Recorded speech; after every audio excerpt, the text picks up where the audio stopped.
Quand on a un système nerveux qui ne fonctionne plus, qui est complètement défaillant, dysfonctionnel, il y a beaucoup de choses en fait qu'on n'est plus capable de faire. Peut-être qu'on n'est pas capable de ranger son intérieur, de se faire à manger, de faire du sport, d'aller faire même quelques pas de marche autour du bloc, d'entretenir un minimum sa santé. Peut-être qu'on perd aussi des amis. En fait, on s'est éloigné de ses connaissances, de ses amis.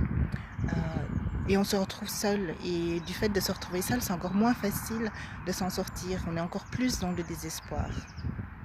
Peut-être qu'il y a un sentiment de honte, peur d'aller chercher de l'aide auprès de ses amis, de sa communauté. Donc, il y a aussi une forme de ras-le-bol auprès des amis. Ou peut-être que c'est la personne elle-même qui se dit que les gens n'ont plus envie de l'entendre s'exprimer sur ses douleurs, ses peines, ses difficultés. Et c'est aussi une raison pour laquelle les personnes choisissent de se mettre un petit peu en retrait.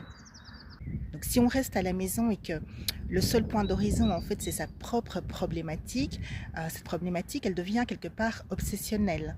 Tout tourne autour de la problématique et en même temps il n'y a rien de concret qui est posé. Donc c'est une forme de procrastination dans le sens où beaucoup de ruminations sont créées autour de la problématique mais il n'y a pas de vrai engagement ni de solutions qui sont trouvées.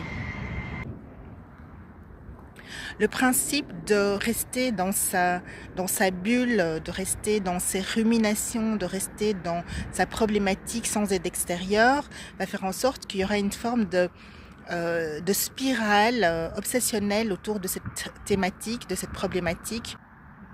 Donc il y aura peut-être une spirale de rumination qui n'aboutira nulle part.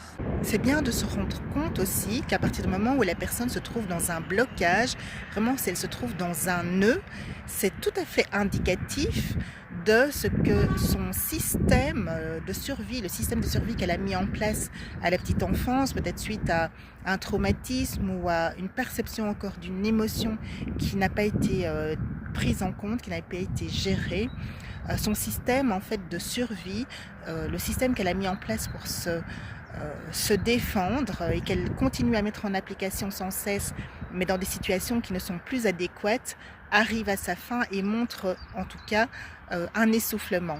Donc il est important de comprendre quel est le système de survie qui a été mis en place, de désactiver de ce système de survie parce que forcément il a été mis en place à un jeune âge et donc il est inadapté à la situation actuelle, il est inadapté à la situation d'un adulte, de désactiver ce système de survie et bien sûr de le remplacer par quelque chose qui permet à la personne de se maintenir en sécurité. Alors si vous vous sentez concerné, si vous avez envie de dire stop à ce mécanisme de survie, si vous avez envie de remplacer ça par quelque chose de beaucoup plus positif pour un nouveau départ, n'hésitez pas à prendre contact avec moi. Le lien est en bio. À bientôt!